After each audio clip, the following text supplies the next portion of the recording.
Assalamualaikum warahmatullahi wabarakatuh. Waalaikumsalam warahmatullahi wabarakatuh. Alhamdulillah wassalatu wassalamu ala sayyidina Rasulillah Sayyidina wa maulana Muhammad ibn Abdullah wa ala alihi wa sahbihi wa mawala. La hawla wa la quwwata illa billah, amma ba'du. Bapak-bapak, ibu-ibu, saudara-saudara kaum muslimin rahimakumullah. Pada pertemuan yang lalu sudah saya jelaskan, manusia sejak zaman Adam sampai zaman kiamat kumpul bareng di tempat sama. Berapa banyaknya itu?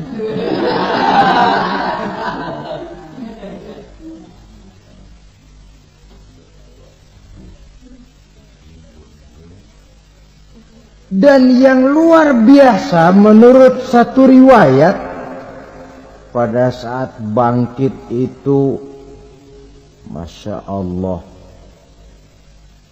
roman muka kita berubah, disesuaikan dengan amalan kita waktu di dunia ini. Barang siapa yang waktu di dunia amalannya itu amalan tikus, di akhirat nanti dia bangkit dari kubur, mukanya seperti muka tikus.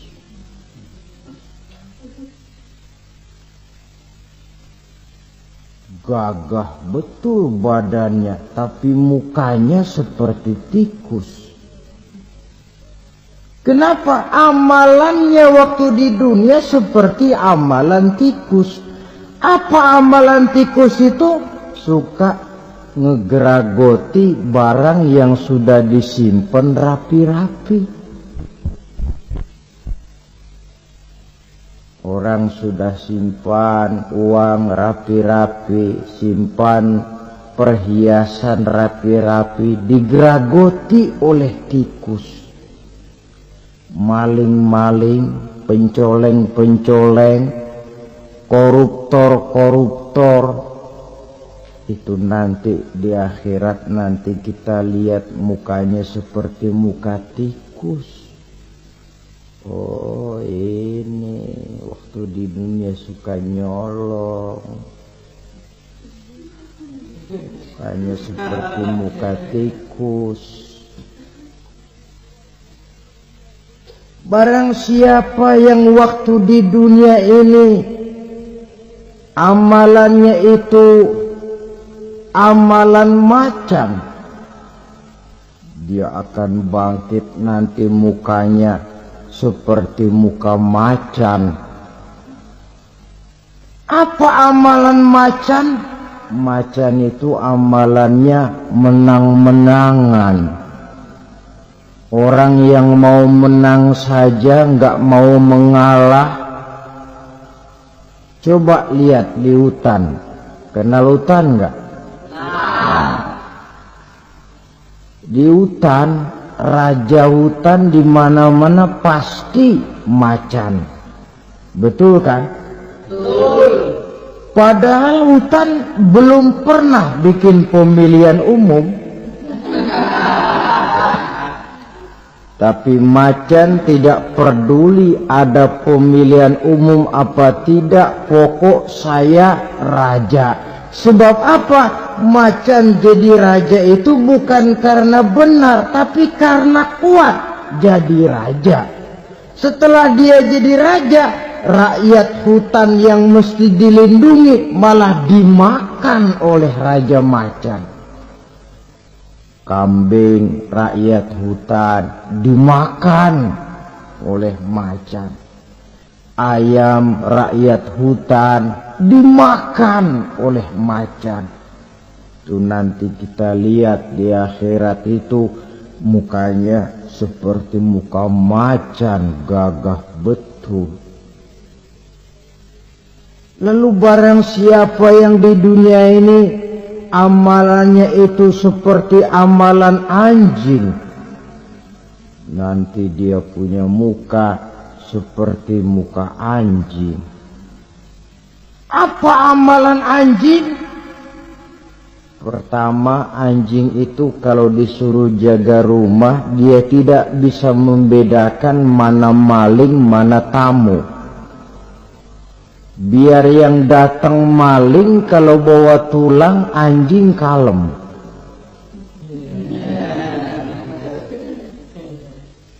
Yang kedua, anjing itu akan setia kepada siapa saja yang memberinya roti. Siapa yang memberinya roti, itulah majikannya. Apa kata majikannya, pasti dia laksanakan. Soal benar atau salah, dia tidak peduli. Setelah anjing dapat roti, dia tidak punya pilihan lain kecuali bilang, abdi mah kumaha juragan wae ayeuna mah.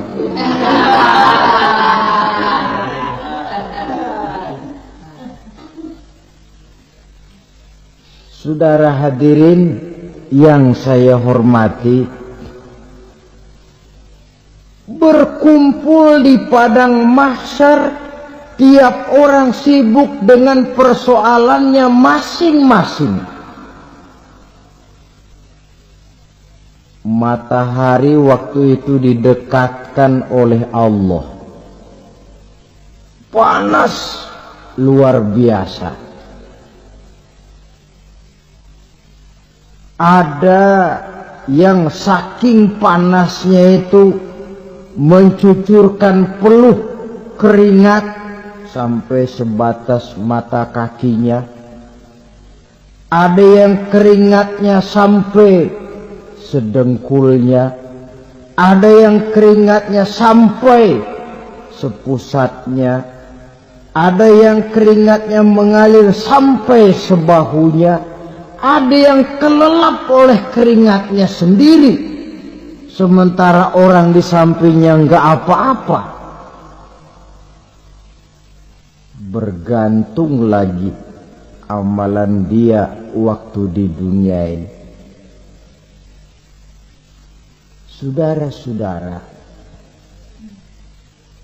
sebagian orang dalam kepanikan padang mahsyar berombong-rombong datang mereka menghadap Nabi Adam. Ya Adam, anta abal bashar. Hai Adam, Tuhan adalah bapak moyang manusia.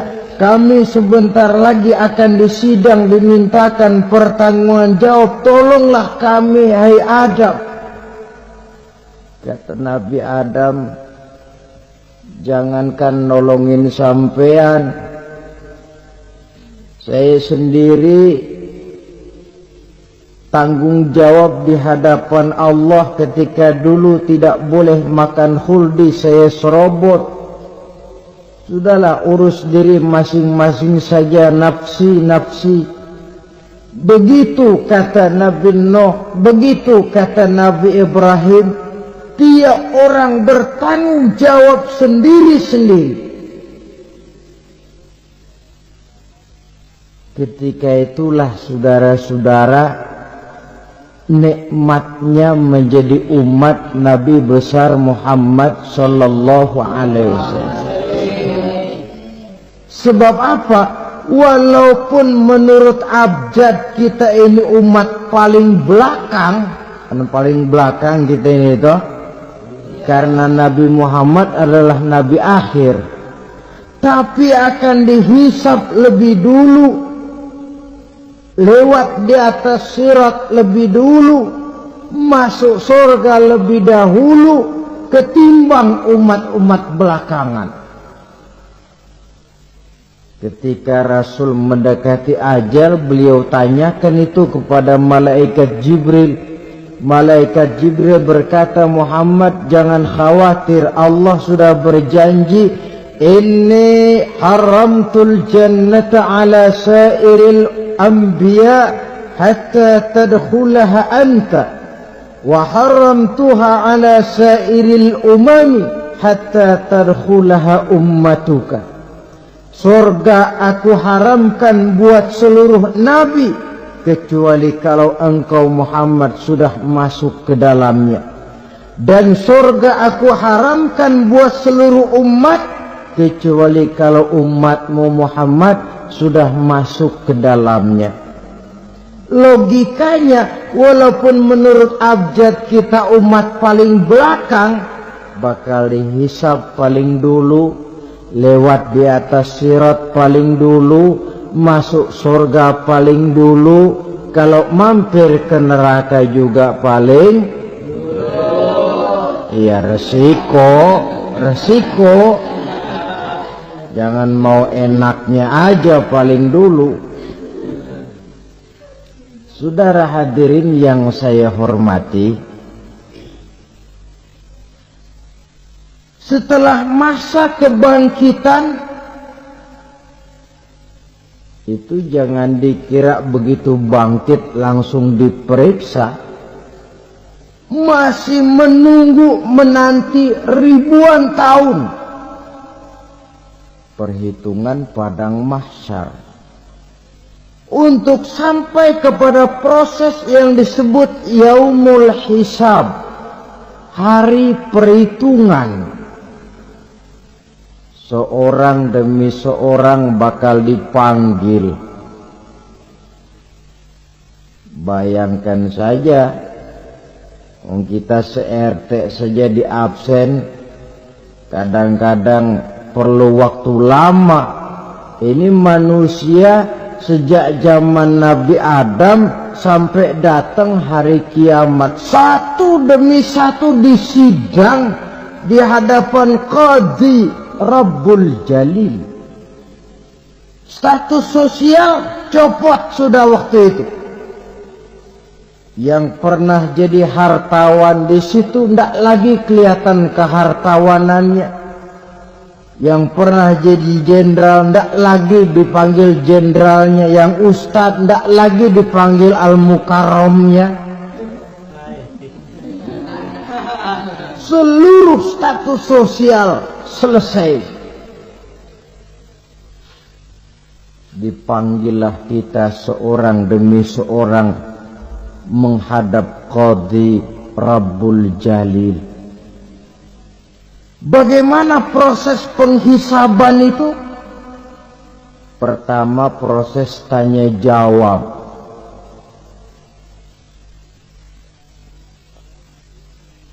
Di antaranya ada hadis menyatakan, lan tazula qadama 'abdin yaumal qiyamah hatta yus'ala an arba'i khisalin. Besok di hari kiamat tidak akan bergeser telapak kaki seorang hamba sampai dia ditanya lebih dulu tentang 4 persoalan. Tentang ilmunya, kemana ilmu itu diamalkan. Tentang umurnya, di mana umur itu dihabiskan.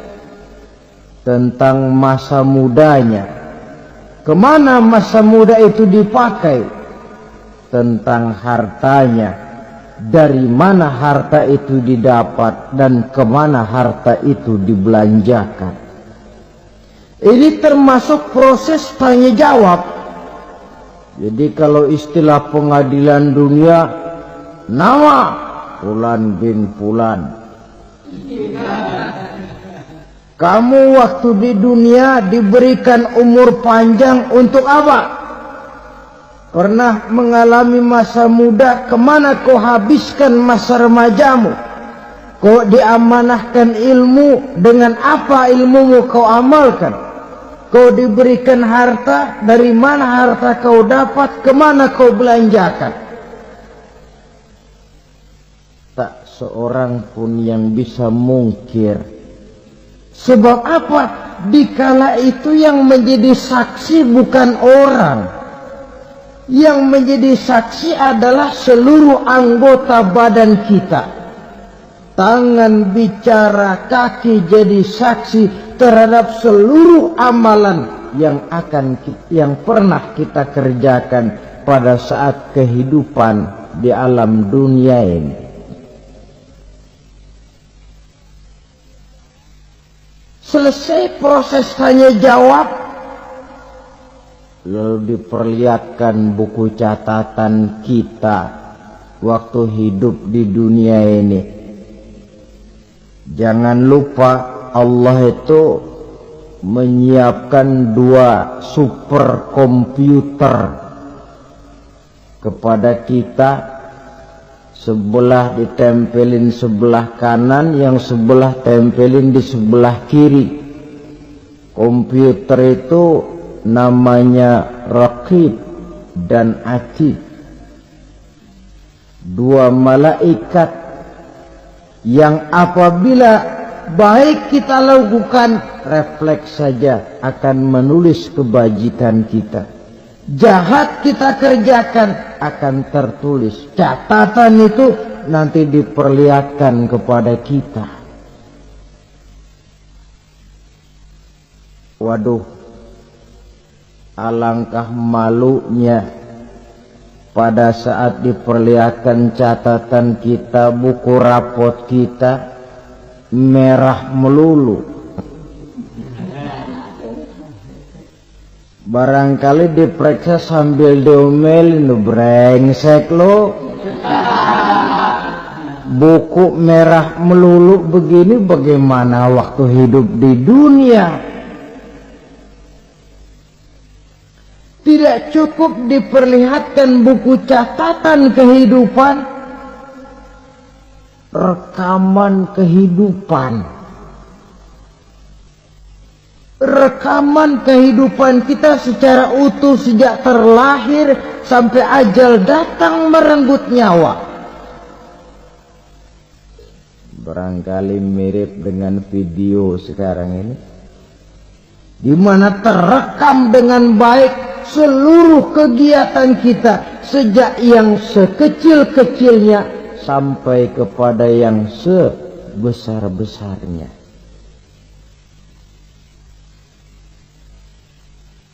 Untuk kemudian kita pun menerima balasan. In khairan fa khairun wa in syarran fa syarrun. Kalau baik ya baik balasannya, kalau jahat ya jahat juga balasannya. Catatan-catatan kita diberikan. Kalau banyak kebajikannya diberikan di tangan kanan dengan cara yang halus. Kalau banyak kejahatannya diberikan dari sebelah kiri atau dilempar dari belakang. Itulah sebabnya sejak di dunia ini kita sudah mohon kepada Allah. Ketika berwudu membasuh tangan kanan, apa kita bilang? Allahumma a'tini kitabi biyamini wa hasibni hisaban yasira. Ya Allah, berikan saya kitab di tangan kanan, dan kalau saya memang perlu dihisab, hisablah saya yang seringan-ringannya. Tangan kiri berlindung kita kepada Allah. Jangan sampai diberikan kitab di tangan kiri atau dari arah sebelah belakang. Wa'udzubika an tu'tiya kitabi bishimali aw min wara'i zuhri, dari arah sebelah belakang. Na'udzubillah min dzalik. Setelah selesai lewat proses penghisaban, lewat mizan, timbangan, maka yang sudah selesai dihisab itu bergeraklah menuju sirat, jembatan yang terbentang menuju surga melalui neraka. Saudara-saudara, panjangnya perjalanan sirat itu memakan waktu ratusan tahun. Tetapi orang yang lewat di atas sirat pun macam-macam bergantung amalannya ketika di dunia ini. Ada yang lewat di atas sirat itu kalbarkil khatib, seperti kilat yang menyambar, sudah sampai dia di surga. Cepat bukan main. Ada yang lewat di atas sirat itu seperti orang lari-lari. Ada yang lewat di atas sirat itu seperti orang jalan biasa. Ada yang sambil merangkak, ada yang sambil ngesor, ada yang sambil gelayutan, ada yang selamat sampai ke ujung ke surga, ada yang tergelincir jatuh masuk ke dalam neraka, bergantung amalannya dalam kehidupan di dunia sekarang ini. Tiap kita akan melewati yang namanya sirat ini. Saudara-saudara kaum muslimin yang saya hormati, dengan demikian mereka yang selamat melalui sirat sampai ke terminal akhir surga, mereka yang ketika dihisab ternyata banyak kejahatannya daripada kebaikannya, mereka singgah di dalam neraka. Nah, adapun orang-orang yang beriman menurut ayat Quran dan hadis Nabi itu nanti ada bermacam-macam. Ada orang beriman itu yang dimasukkan surga. Ada orang beriman itu yang dimasukkan ke dalam surga. Ada orang beriman itu yang disebut penduduk surga. Kenapa lain-lain, Pak? Karena waktu di dunia amalannya juga lain-lain. Ada orang beriman yang masuk surga. Ini paling murah tiketnya. Mau masuk surga? Kata Nabi begini, ma min abdin qala la ilaha illallah thumma mata ala dhalik illa dakhala al-jannah. Kalau seorang hamba sudah mengucap dua kalimat syahadat, dia yakin dengan kebenaran kalimat itu sampai matinya, orang itu akan masuk surga. Abi Dzar yang waktu itu diajak bicara heran, ya Rasul kok gampang betul? Iya, walaupun orang itu mencuri, iya, walaupun orang itu berzina, iya, biar dia mencuri, biar dia berzina, kalau dia sudah mengucap dua kalimat syahadat, dia yakin dengan kebenaran kalimat itu sampai matinya, itu orang akan masuk surga. Jadi masuk surga cukup 2 kalimat syahadat, yakin sampai mati masuk surga. Itu perkara masuk. Tapi kalau pertanyaannya diterusin, masuknya kapan, Pak?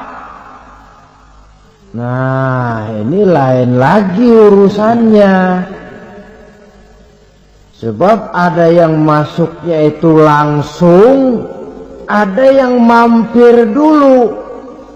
Di sana tempat cuma 2. Kalau tidak surga, neraka. Mau ke surga tapi mampir dulu. Yang mampirnya jelas di neraka. Kenapa? Dalam hadis qudsi ada riwayat, nanti itu di akhirat, setelah Allah selesai mengatur penduduk surga masuk surga, yang neraka masuk neraka, Allah berkata kepada malaikat Malik, malaikat Malik, labaik ya Allah, itu bajingan-bajingan tengik, manusia-manusia durjana yang waktu di dunia tidak mau sujud, jauh dari ulama, gemar melakukan yang munkarat dan maksiat, hidup di tengah masyarakat selalu jadi bibit keonaran, kufur, sudah masuk neraka semua. Sudah ya Allah. Nah, kalau sudah, coba sekarang kamu masuk, Malik. Saya, iya, masuk neraka. Mau apa ya Allah? Kata Allah, akhriju minan nar man kana fi qalbihi misqala habbatin min khardalin min iman. Kau masuk neraka, cari di dalam neraka orang-orang yang ada imannya walaupun kecil sebesar biji zarah, angkat mereka keluar. Masuk malaikat Malik ke neraka, cari orang yang ada imannya, korek-korek. Ya repot, udah pada gosong. Yang ada imannya diangkat ke atas, yang ada imannya diangkat ke atas, lalu dimandikan di Nahrul Hayat, namanya sungai kehidupan di akhirat nanti. Cakep lagi rupanya, bersih lagi wajahnya, apel di hadapan Allah. Kata Allah, bagaimana mas? Kapok enggak sampean? Kapok ya Allah. Nah, kalau kapok, idhab fadkhulil jannah, pergi masuk surga sana. Berangkat mereka ke surga, ketemu sama teman-temannya yang udah sampai lebih dulu, yang nggak pakai mampir lagi. Terjadi dialog, kata teman-temannya yang udah pada nyampe duluan, mas, iya, emang baru sampai? Saya baru sampai. Memang mampir di mana dulu mas? Kita sudah lama sampai di surga. Saudara buka surah Al-Muddathir ayat 34-35. Ma salakakum fis saqar? Kenapa kamu mampir di neraka Saqar? Qalu lam naku minal musallin. Mereka menjawab, kami mampir di neraka Saqar mas, gara-gara dulunya kami waktu di dunia ndak pernah sholat. Ndak pernah sholat? Ndak pernah. Karena rumahnya dekat masjid, cuma deket doang mas. Sholat mah enggak saya. Enggak pernah ngasih makan fakir miskin. Enggak pernah hadir di majelis taklim. Pendeknya enggak pernah melakukan kebajikan. Maka saya pun mampir di neraka sakor. Untung betul saya punya iman mas sedikit. Waktu hidup di dunia dulu saya pernah mengucap 2 kalimat syahadat. Sekali-kalinya waktu mau kawin. Masya Allah.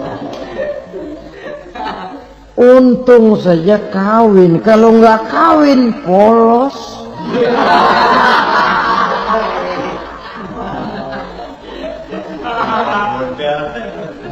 Itu juga pengulu sudah setengah mati ngajarin. Asyhadu alla, asyaduaan, asyaduaan.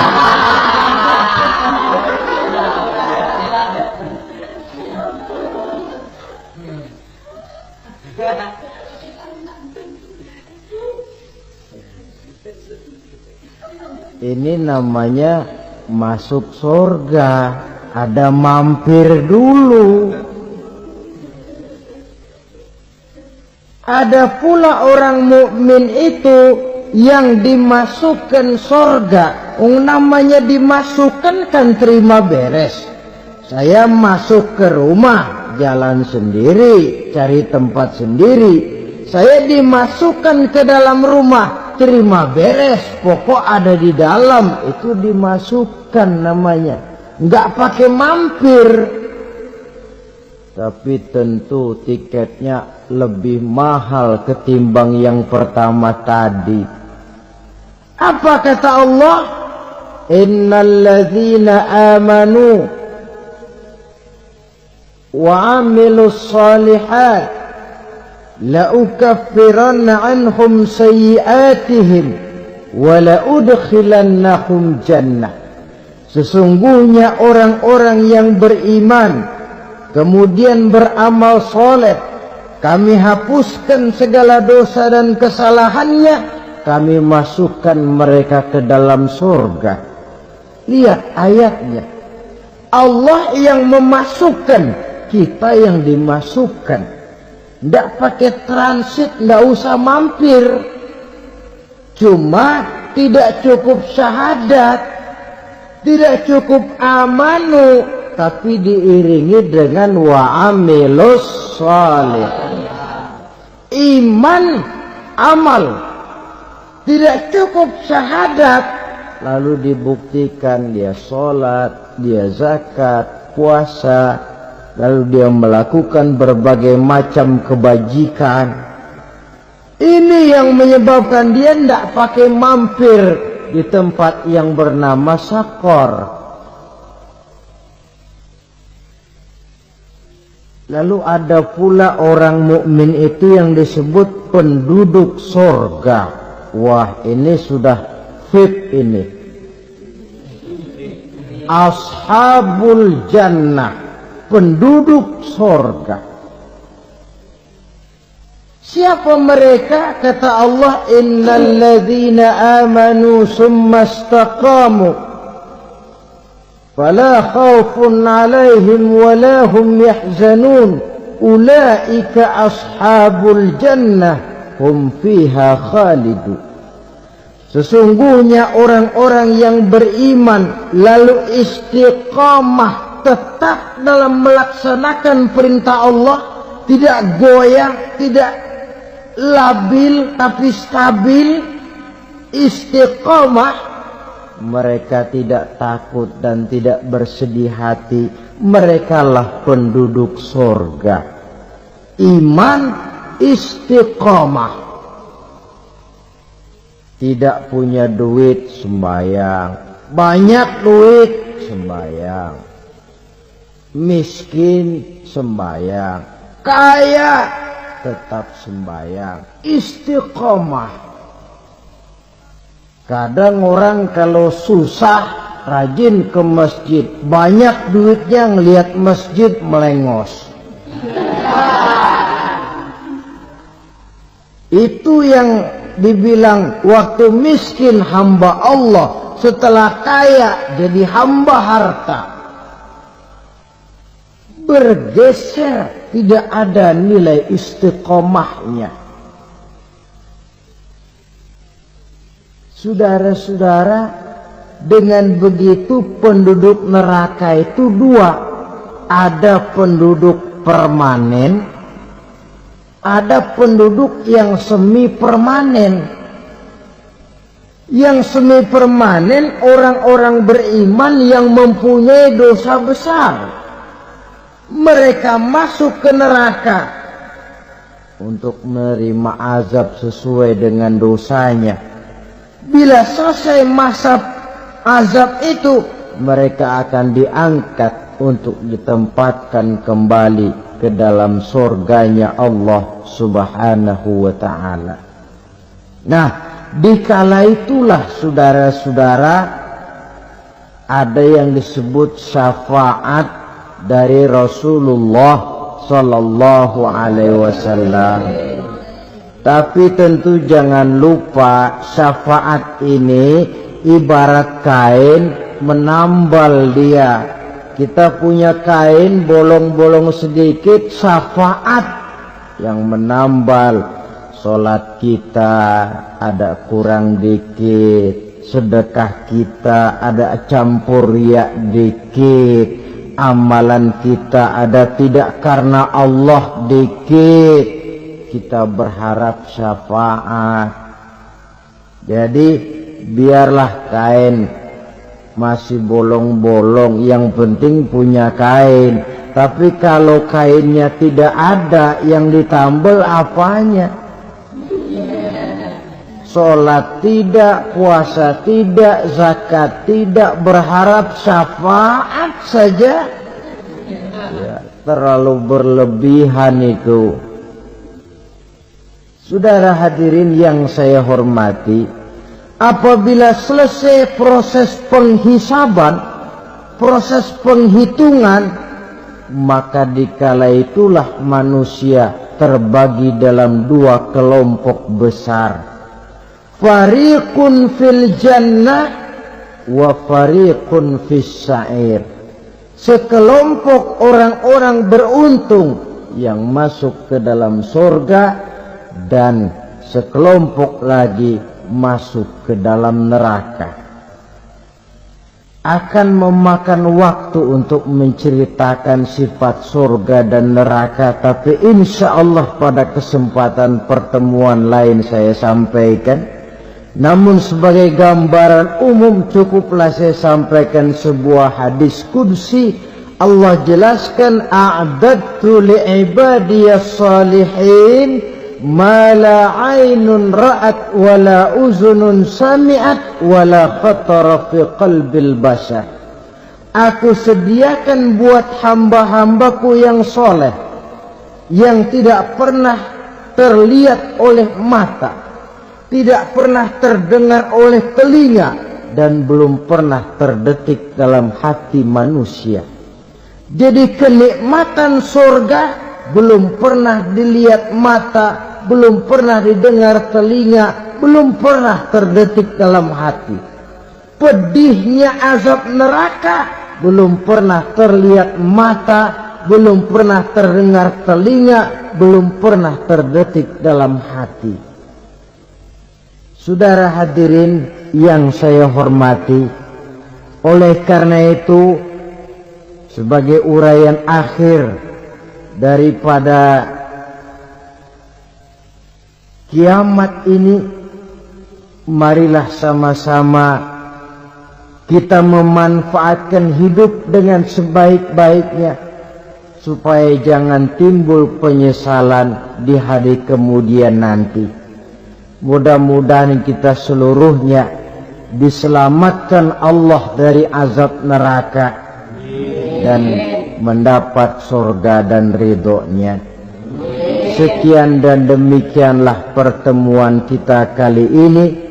Terima kasih banyak atas segala perhatian. Mohon maaf atas segala kekurangan. Usikum wa nafsi bitaqwallah. Wassalamualaikum warahmatullahi wabarakatuh.